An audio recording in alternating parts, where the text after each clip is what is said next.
I'm Emily P. Freeman, and welcome to The Next Right Thing. You're listening to episode 374. This is a podcast about making decisions, but also about making a life. If you struggle with decision fatigue, chronic hesitation, or if you just need a few minutes away from the constant stream of information and the sometimes delightful but distracting hum of entertainment, you're in the right place for discerning your next right thing. I'm an author, a spiritual director, and an occasional workshop leader.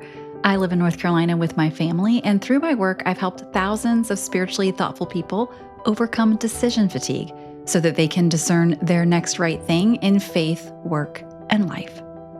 Today, I'm glad to welcome author Jen Hatmaker.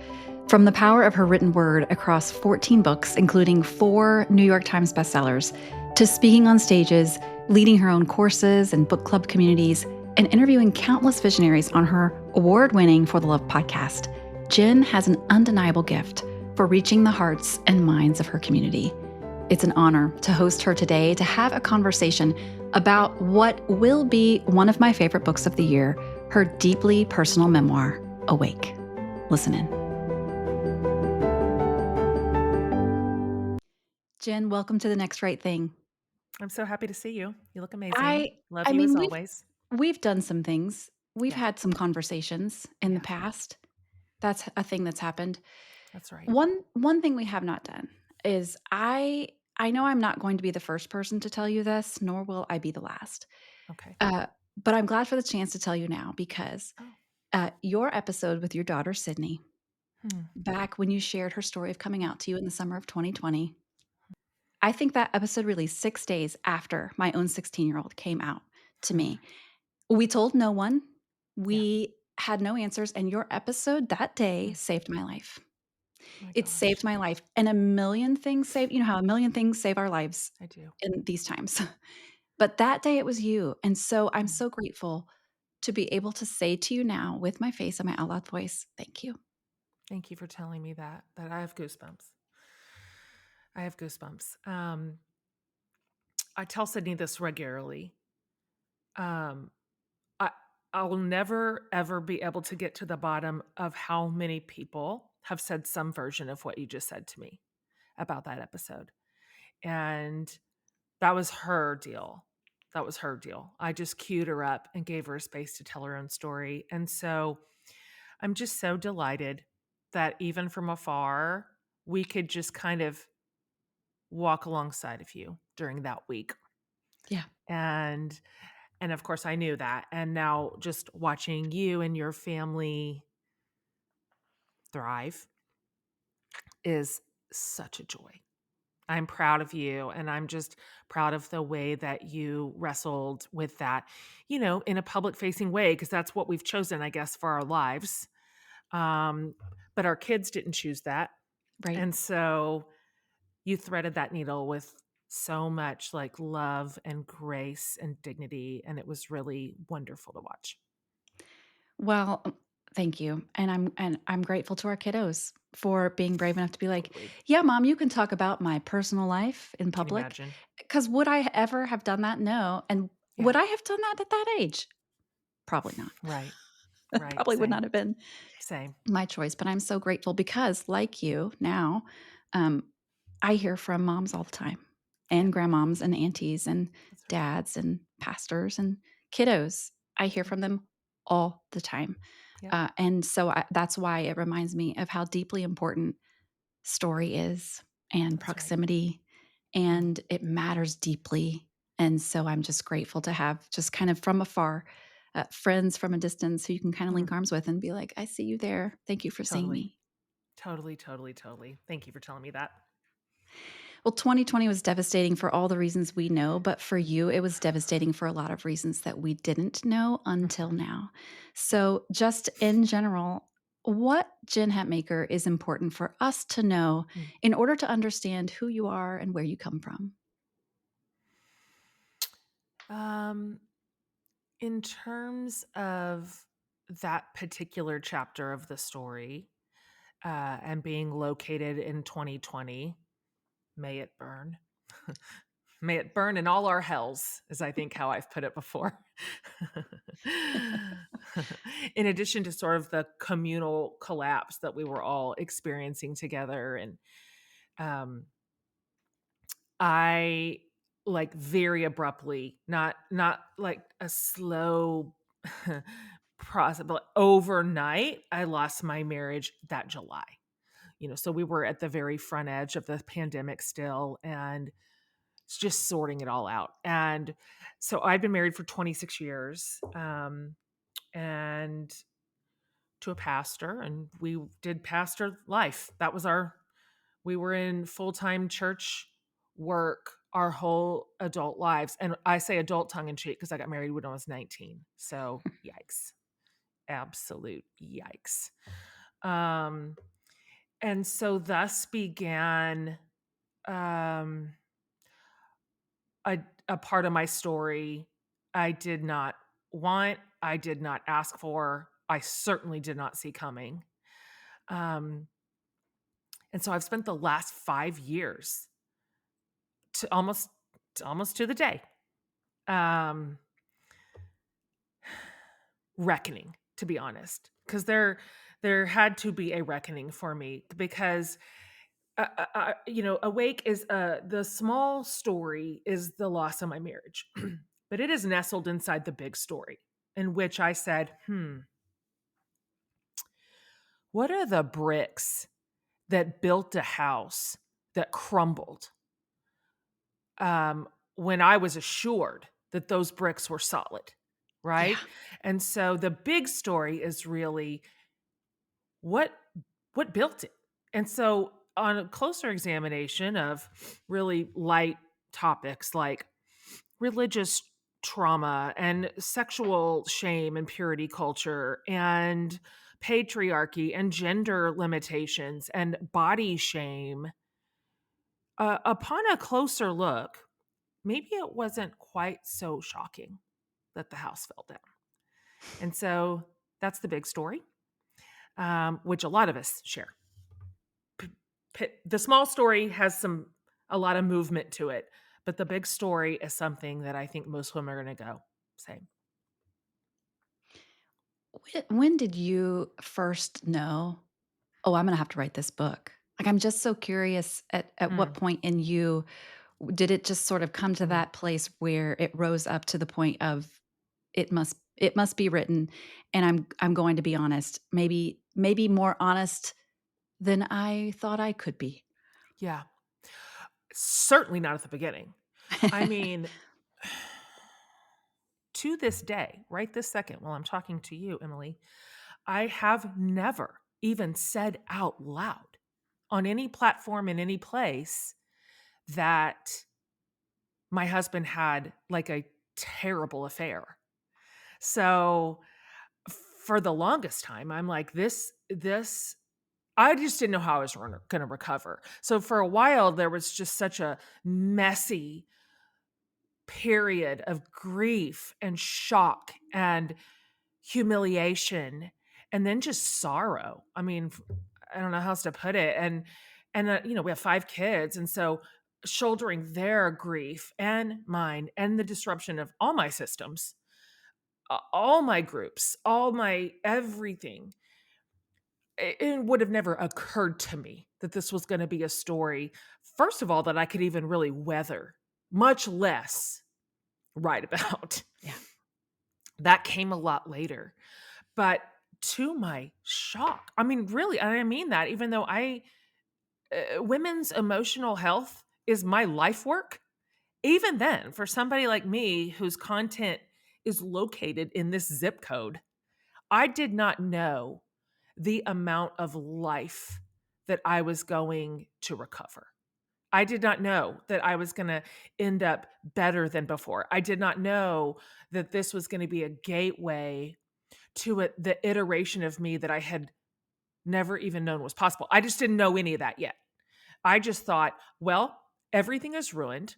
I now will just muddle through until I die. That's my new story.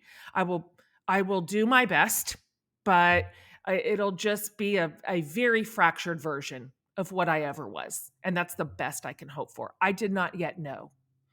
um, that not only was I going to recover, but I was going to flourish. And so once that started happening, and I was like, well, look at this. Will you look at this?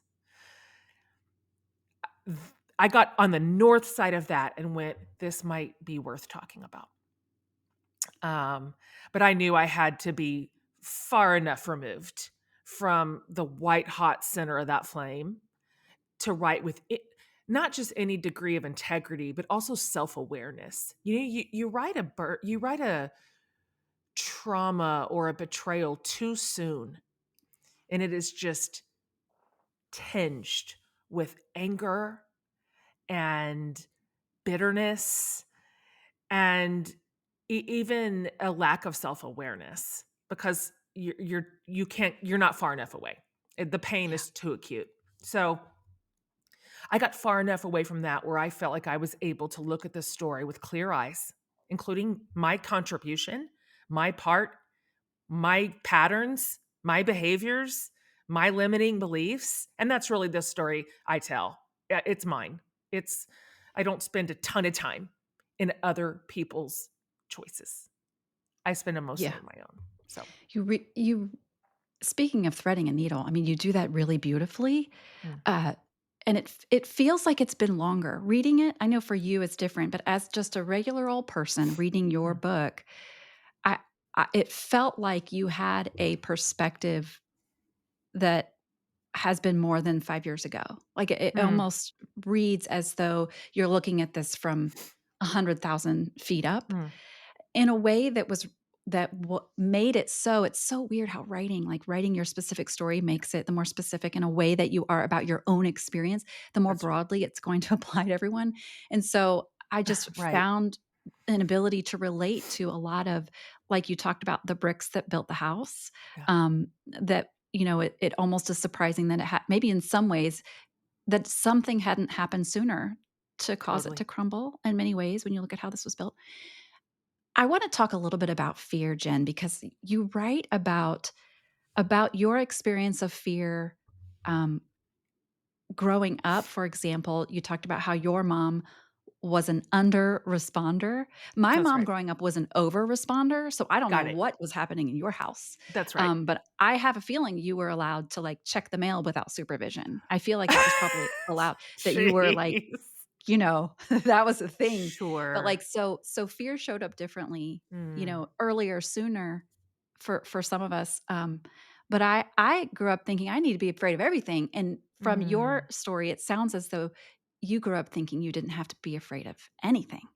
And yeah. and then everything changed. And those two humans who start Mm, in a certain way, when the tsunami of destruction comes into your life, you're mhm. going to have to face fear. And what does this now mean about the way that you see the world? And so I'm curious if you could share what has been the evolution of the meaning of this idea that, well, just maybe talk a little bit about fear, and then I'd like for you to talk a little about the evolution of no feeling being final. Mm, right. I My siblings and I, we're all grown and old. We laugh all the time about our childhood. We're just like we were just raised by two parents who were like, the world's your oyster. People are good. My mom just my mom just kind of had a shoulder shrug approach to childhood, like, it'll probably be fine. That was sort of my mom's mantra. It'll probably be fine. Weirdly, it pretty much was. She wasn't entirely wrong, Sure. but baked into that sauce was indeed, I just did not grow up in a fearful worldview. And so I attached my perception of people and even for a long time systems and institutions. I attached it to this notion, this perception of kind of innate goodness. Can you imagine? I managed to go a long time like that, Emily. I really did. I mean, I had a good run. Um, But I remember, let's see, I've got several things competing to come out of my mouth right now. I was afraid in my marriage for in earnest, its final 2 years. I knew 100% something was wrong. Clearly, not like I sort of know or I suspect. I knew something was wrong.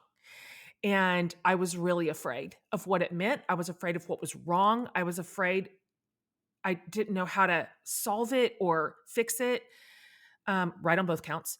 Um, but I was too embarrassed and confused to admit that to anybody. So it wasn't until really the dam was absolutely breaking. Like the water was coming through. This was about 3 months before I lost my marriage officially, that I told my best friends, we're in trouble.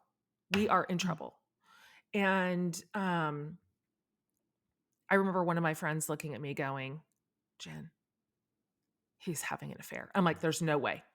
This is me with the house on fire and me sitting in the living room going, no way. Because I didn't have fear about that. I just thought that's never going to happen to us ever. I am not afraid of that. I am not afraid of betrayal. I am not afraid that my husband is going to abandon his life. That will just never happen. And I just didn't have that gear. And then after, I turns out I was afraid of everything. Absolutely everything. I could not find center. I mean, I was in a tailspin. I just couldn't find center. I write, in fact, in the book, that at one point, and thank God for therapy, but in one of my therapy sessions, I told my therapist earnestly, I was not being cheeky. I was not even trying to be funny, even though I was always trying to be funny in therapy so I could win When, therapy. right, of 'Cause I'm a course. Enneagram 3, and there must be a prize for therapy. I tried. But being earnest, I remember telling my therapist, can you please teach me how to live afraid? Because now I know that that's my homeostasis. I will now be afraid every day for the rest of my life. I see that now. It's clear to me. I should have been afraid. I should have been afraid all this time. I was wrong. Now I know. Can you give me some tools for being a scared person for the rest of my life? And she was like, that's one approach, hear me out. We may be able to find a different way through that. Um, but my relationship to fear experienced a full reversal. And so in some ways that was some of my hardest work. Even more than like recovery. Like that was some of my hardest work, to find a truthful path through fear. Because fear is not a reliable leader. It's just not true. It's not always fear. It's just not trustworthy. And so, I mean, I learned that from an old Bible, that when fear is in the driver's seat, all of our suspicions should be like at high alert. Yeah. Something about this isn't true. Something about this isn't real. And so that took a lot of work. I'm still working on that, to be honest Yeah. with you. I would like to tell you, I would like to report, as I sit here, that I did not indeed have to figure out how to live as an afraid person every day of my life. That's not a life sentence. You wrote, I'm afraid I might die of pain. I'm afraid I might live with pain. And you said your therapist said, Jen, there is how you feel, then there is your resistance to how you feel. The first is hard. And this one got me. The second is catastrophic. Your fear isn't the problem, your resistance to it is. Oh boy. Because I had no practice. I had no practice at managing fear. I was new here. And so what I did was resist it. I would I would ignore it. I would hustle my way through it. I would try to talk myself out of it. Um, or depending on the day, I would just give into it. I would just cave into it entirely. It's true. My life has ruined everything, and I'll never be happy again. So, uh, my relationship with fear was very, very toxic. And she taught me, this is so, oh, geez. I live so much in my brain. That's where I'm comfortable. That's how I've always operated. I am a thinker, and my brain is my leader. And my body was always just like the container, like walking around. And so I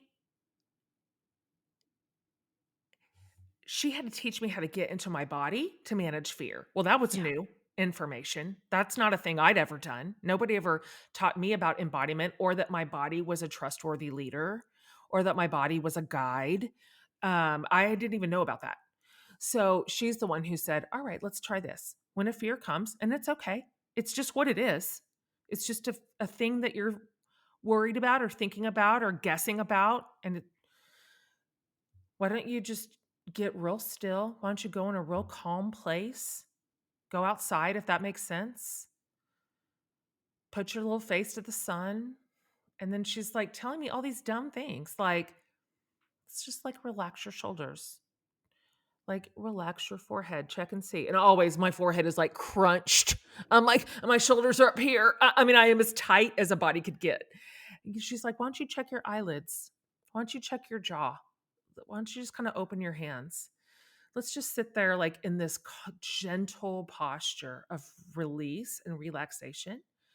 And just like, let's let that thought roll on through. Don't ignore it. Don't resist it. Don't talk yourself out of it. Don't fight with it. Just let it come because guess what? It will also go. And I really had to, that just felt like crazy talk to me. But oh, and then the breathing. She taught me about the breathing. Breathing. We just learn how to do it when we're a born baby, Right. but it can apparently be a useful tool. And so getting into like bypassing my mind, which was just like a poisonous loop of toxic fear, irrational, some of it, by the way. Mhm. Deeply worried about my unborn grandbabies, that this was going to ruin them, that their legacy was already destroyed and they didn't even exist yet, Yeah. Yeah. Um, bypassing my mind and handing my fear to my body is the way I finally learned to process fear in a way that was healthy and safe. And turns out fear wasn't as scary as I thought all along. What beautiful work you've been doing, and I know you'll continue to do. Embodiment work is no joke. Thank It you. I have been seeing a somatic coach for about 18 Mm. months now, and I told her at our last session, 18 months into it, I was like, "I feel like I'm in baby school." Like, this is baby school because, like you said, even babies can do this. Like, I feel like a They baby is can. better at me than me than this. She was like, "Well, that's Oh, because they are."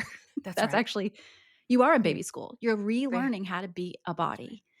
And Mm. it is such slow work, but she reminded me, it's taken you 48 years to get to this, whatever this is.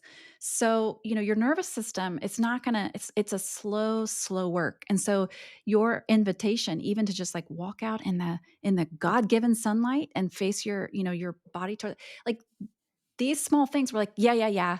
Got it. Yada yada yada. Totally. But then what if we really did it? It And then what actually if it makes a really diff. works? Right. It's crazy. It is Like, kind of crazy, but it's so subtle, which is why it feels like this can't count because it's not big enough. sure, I wanted a shinier option, like Right. I always feel like the therapists are holding the keys to the secret formulas, like here's the secret formula that we know that if you can keep coming to us, we'll eventually give it to you. And it'll be like a magic phrase, or like some magic portal. And just turns out it's pretty lowbrow and it's free. It's Yep. free. Yeah. It's always available to every human person. And it's interesting to discover that our bodies are actually the solution, not the problem. Unbelievable. Unheard of. Revolutionary for me. Yeah. Yeah, me too. Well, and here's something. Um, I think so much of the narrative that we picked up that our body's the problem is a lot Mm, of us picked that up in church of growing up. course. And so, you mentioned Gosh, you mentioned this beautiful quote from Dallas Willard. You said when describing Jesus, he used one word. Can you tell us about that? Oh my gosh. It was like I was reading a foreign language at the time. It seemed so bananas to me.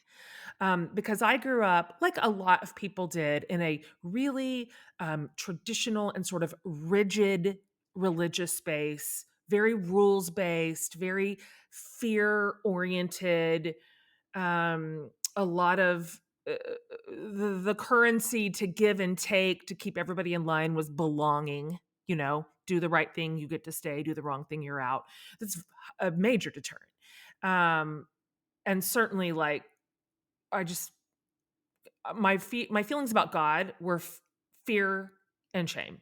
That's I was just always trying to get on that guy's good side. Um, and so I think a lot of us grew up like that. And so I was tight around God. And so thank goodness for all those rules, because that gave me a blueprint, to do it right, to do God right.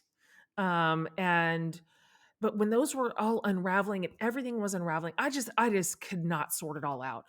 And Dallas Willard, who was of course such a scholar and a biblical scholar and just somehow full of both intelligence and grace. Some people get it all, I guess.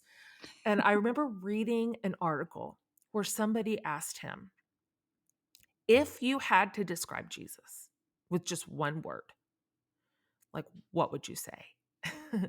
And that crazy man said, relaxed. And I was like, relaxed. I've been relaxed around Jesus 0 days of my life. Like, that is, I couldn't even sort that out. So it's interesting to be sitting right here in a very different pocket of my own faith and go, oh my gosh, that is exactly how I would describe my relationship with Jesus now. It's like a miracle. It's an absolute miracle because I've lost, of course, what I thought were his favorite institutions: marriage, and to some degree, church, which is still a very complicated space for me. And I'm like, well, that's how you do it. I mean, those are his metrics.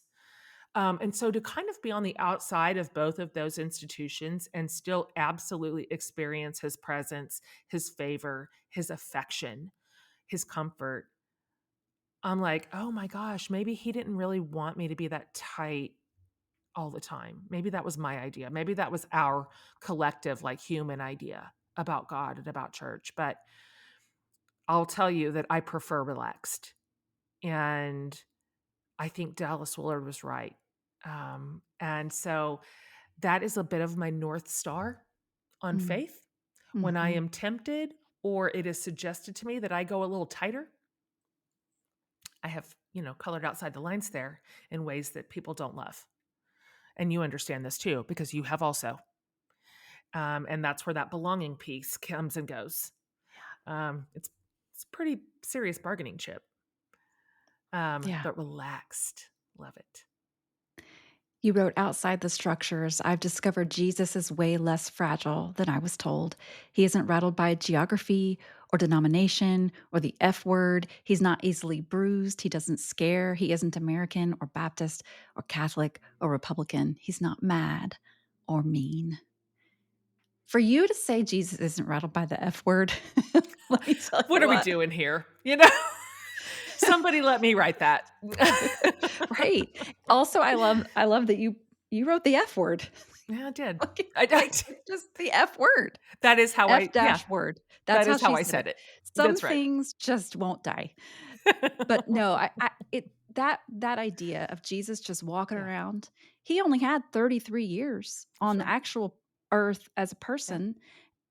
Being relaxed blows my mind. It It's totally is me the most too. radical idea vision of our friend Jesus that I could even conjure up, because there are just so many descriptors that come to mind before that one. Of But course. man, to embody that, to begin to imagine what that might look like, for me to Yeah. draw near to a relaxed Jesus, Mhm. it just lowers my blood pressure just thinking about it. So Oh, I'm so same. grateful. you Same. included that I description. agree. And him being relaxed around us, that we are not just constantly stressing him out like we were Freaking him out, told. right. He was Yes. constantly freaked out by me my whole life. Like I just wasn't ever getting it right. I was just stressing him out. So this idea that he's relaxed around me too Mm, is just beauty. that is a revelation for sure. What is something you used to measure that you don't measure anymore? Mm. Like in a faith context? In any context, just like Jen Hatmaker of 2025 compared to however long ago you'd like to reach back. Hmm. Well, one of the things that for me would be the most monumental because of how I'm wired, because of how I have always evaluated my worth, the way that I have assigned value to myself and to my work has always been external. I Mm, just I mean, it is the Enneagram Three's crucible, and I know that. I'm self-aware enough to know that how disproportionately I have outsourced my own value to the opinion of other people and what they say about me and what they think about me. I mean, there was just a time being misunderstood. Stop it. I'll never sleep another week. I'll never sleep another night if I feel misunderstood. That's it. yeah. Like, or misrepresented. Oh God. Just however you want to put it, it was it was out here. It was external. And so having and I'm kind of putting this in quotes because I don't actually perceive it this way. But having failed in such a massive way Mm, with the whole world watching and listening and then drawing their own conclusions, yeah. that they write their own story in the absence of one. And I will tell you that in the absence of one for a very long time, the blame was at my feet. Mm, And it all fell down. And to say nothing of how I had spent, I guess 15 or 20 years, in addition to other things, talking and writing and teaching about marriage and family. yeah. Right. Yikes. Yikes. And I um, will just tell you that I I don't know. I can't be let me be honest enough to say it's not just because I'm just doing better and I'm better at this, but because I lost all that. Mm, I just no longer am measuring how I'm doing based on what everybody else thinks about me, how they think I'm doing. yeah. Um or if I'm winning, if I'm succeeding in a way that's making everybody feel good about me. Um Which is, uh, for some people who don't live like that, who have never lived like that, they're like, "Cares what anybody thinks." I did. A lot of us. Me. Yeah. I'm the Yeah. one. Mhm. So for me, that's probably been the biggest reversal. When Mm, I when I sometimes think that people are out there writing their own story about me and my life and my marriage and in whatever malformed way that they are doing it with whatever misinformation, and that I just like go, "Oh, well, that's weird," and move on with the next minute of my life is a stunner. That is a that's a stunning miracle. reversal. It's a It miracle. I Yeah, promise you that it is for me. absolutely. Yeah. So that I mean, I didn't choose that, but here I am. So it's not that I had the courage to do that internal work on my own. I tried, but I couldn't get there. Yeah. I guess I just had to actually lose a bunch of shit in front of everybody and go, "Oh, well, now what am I gonna do with this? How am I gonna Yeah. feel?" Yeah. So that has been big. You have 2 whole chapters, and by the way, when I say whole chapters, I mean 2 whole pages because these That's right. chapters They're not chapters. are incredibly short, Yeah, which they're I don't know, vignettes. I think I just kept turning I could not put it down, Jen Hatmaker. Mm, I couldn't put it down. It was the writing, it was the story, it was the story within the story, it was how mhm, I could deeply relate, um, And I just found myself having to put it down because I would have goosebumps or chills or tears or whatever the thing is. It was just so well done. But Thank you. my whole point of saying all of this is that you have 2 whole chapters, 2 whole pages of questions that you are done asking and some of the questions that you will ask yourself forever. And Mm. I'm curious if you could share a couple in each of those categories, questions you're done asking and ones that you're gonna ask forever. Yeah, I'm gonna have to ad lib here because I don't have them memorized, but they were to some degree like questions I'm done asking, and these have been my personal metrics for most of my life. Um, am I making everybody else happy? Will this choice bother someone else? Is God disappointed in me? Mm, Um, should I just stay silent about this? Um, is everyone pleased with how I'm doing? Um, these like big questions, which again, to like link it back to the theme, were all outsourced. It had to do with other people's thoughts about me, mm, other people's experience, my effect on their life, my including God. What does God think about me? Like, what's his deal? When is he ever going to be happy with me? Um, these just big questions where I was shape shifting in whichever way you needed me to. And that depended on the day and the person, but I was very, very good at that. I am always been able to read a room and give it what it wants. Um, do you know what I mean? mm. Oh, yeah. I'm skilled at that. I'm Mhm. skilled at that. And so I'm just not asking that anymore. I just can't. I'm 50. What am I going to do? Live my whole life like that? Am I going to die like that?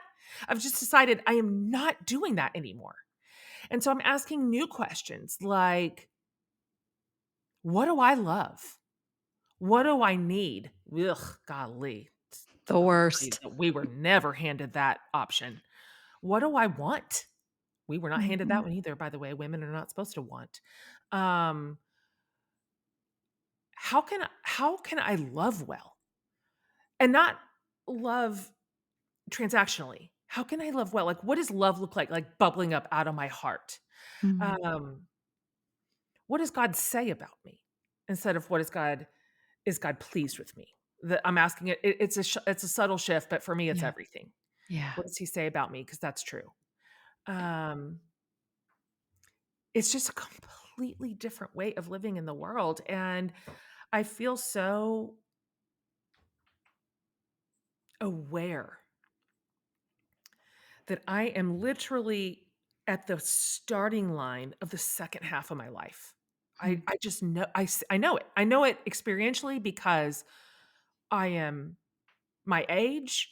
I know it because I'm launching almost have launched all my kids, and here I am in a new place. And so I'm like, I'm just not wasting time and energy on those old questions anymore. First of all, they have terrible answers. They're not reliable. They're not true in a lot of cases, or they're shifting, or I am at the mercy of everybody else's opinions about me based on how I am making them feeling or if I'm behaving up to par. I just can't Mm. do it anymore. I won't do it. I will not do it. So it feels real exciting to be Yeah. sitting right here going, where do I want to drive this car? Like, I don't know. I just can't believe I said at the beginning of our conversation, I had no idea I was going to experience this much like revival in my own life. Right. None. I thought my life was ruined. And so now that I sit here and go, holy moly. Okay, I don't really mean that. I mean, I kind of mean this, but I need just you and your listeners to filter it. I almost wish for an absolute life disruption to happen to women right around now. Just to shake it all down to its foundation, where you go, all right, which bricks do I put back and the rebuild, and which ones do I leave in rubble? I think people can choose that. Women can choose that without catastrophe. They Sure. can choose it without complete life failure and malfunction, but it's hard. I got the gift of devastation, and I had nothing left to do but figure out how to rebuild the house. And so I'd Yeah. love to see women choose that without having it be chosen for them. Yeah. And I think it's possible. I really do. I was gonna ask you, and I think you already answered the question. I was gonna ask you, what would you say could be the very best thing that would happen as a result of the release of this memoir? And I wonder if this wouldn't be one of your answers. Oh boy. Ugh. As you know, because you read it, I I this is such a departure from anything I've ever written in every way. Form, Yeah. content, everything. In the past, when I've written books for women, I have written them in a very prescriptive manner. Like, here is an idea. I have thought about it. I have ruminated about it. I've studied it. I've researched it. I've drawn all the conclusions for us. No need to do any of your own heavy lifting. Here it is. Let me serve it up to you on a silver platter. Now we know what to think about this. Here's what you do, and here are the steps, and here are the things, and here's the formula. Well, that didn't work out. So this is not prescriptive at all. Awake is only descriptive. And Yeah. I have told no one to do anything. Not here's what you do to this is not a how to survive a divorce. It's none of it. I don't hand you any conclusions, to be honest, except this is my story. I'm going to put it in the hands of the readers and go, you do what you need to do with this. You take what you need from this. You find your own reflection wherever you want to find it in here.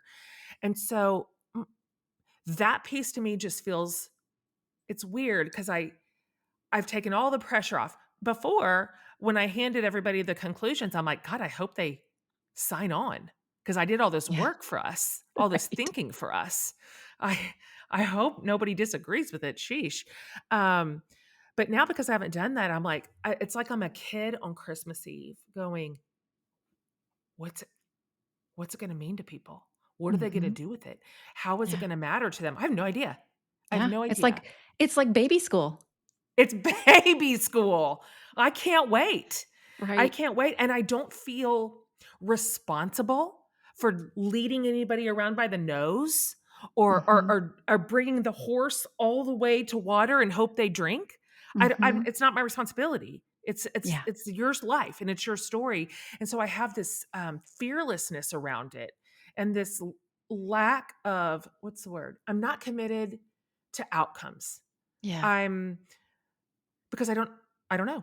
And Yeah. so I am so hopeful that readers with their good brains, their own way of living in the world, they don't need anybody to tell them what to do, think, or say, will pick up off these pages. I don't know what it's going to be, but I look forward to finding out.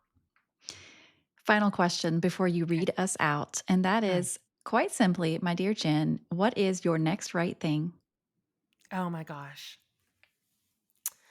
Right this very second, I am in Oregon. I do a thing called Me Camp. I write about it in the book. This is my fifth one, where I travel mostly solo for 1 month to some little tiny town. And the renewing effect it has on my soul, on my well being, on my creativity, on my gratitude is I can't, the sum is greater than its parts. I don't even really know. I don't have time to get into its power in my life. But it is doing a thing for me right now because I'm staring down a season that can be I know this is a dramatic thing to say, but I'm a dramatic person. It can kind of be soul crushing. Book release season? I don't know if that's dramatic. It's Honestly, not, I is think it? that's pretty accurate.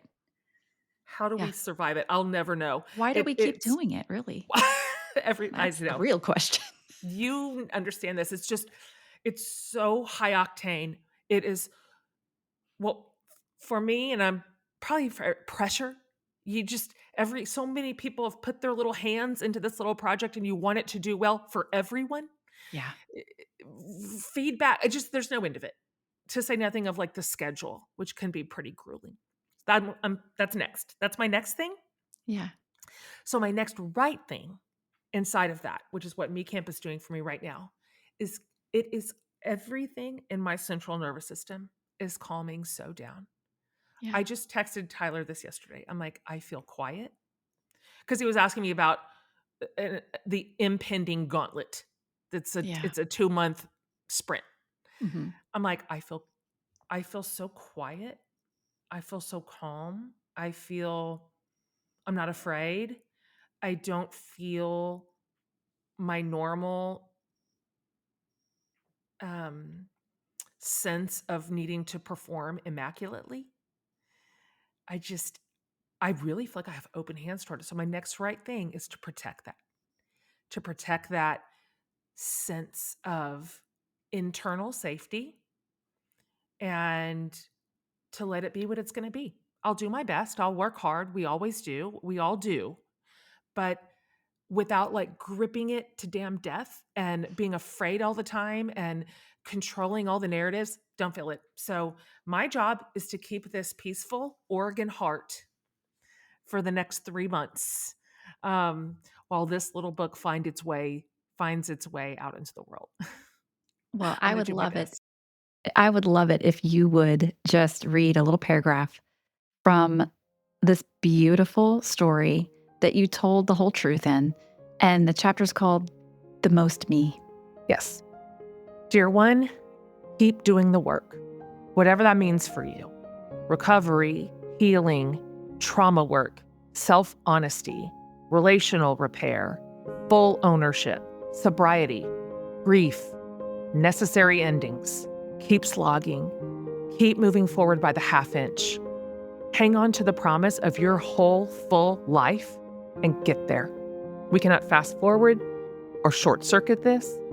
It all must be felt, admitted, faced, owned, examined, allowed, all of it. There's no other way. It will seem impossible, then too slow, then just hard, and then you make it. There you are, the most you have ever been. Worth every tear, every therapy appointment, every hour you spent getting here. You invested in you, and you emerge. What a miracle. Keep going, darlings, wherever you are, in some ending, in the slow, messy middle, starting to see the sunrise. You are worth this work. Your life is worth it. Go get it. Amen.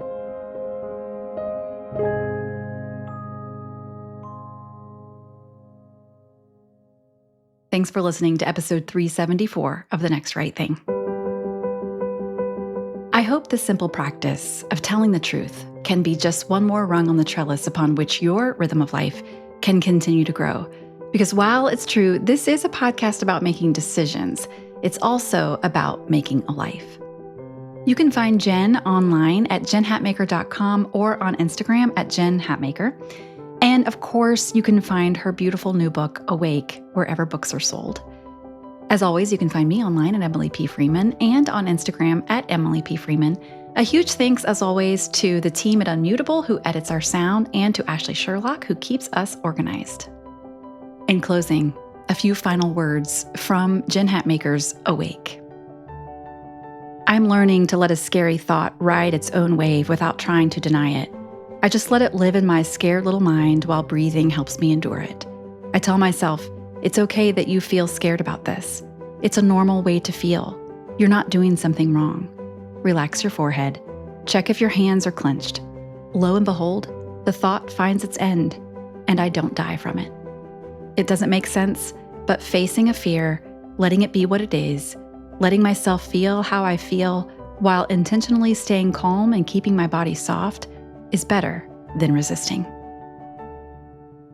Thanks for listening, and I'll see you next time.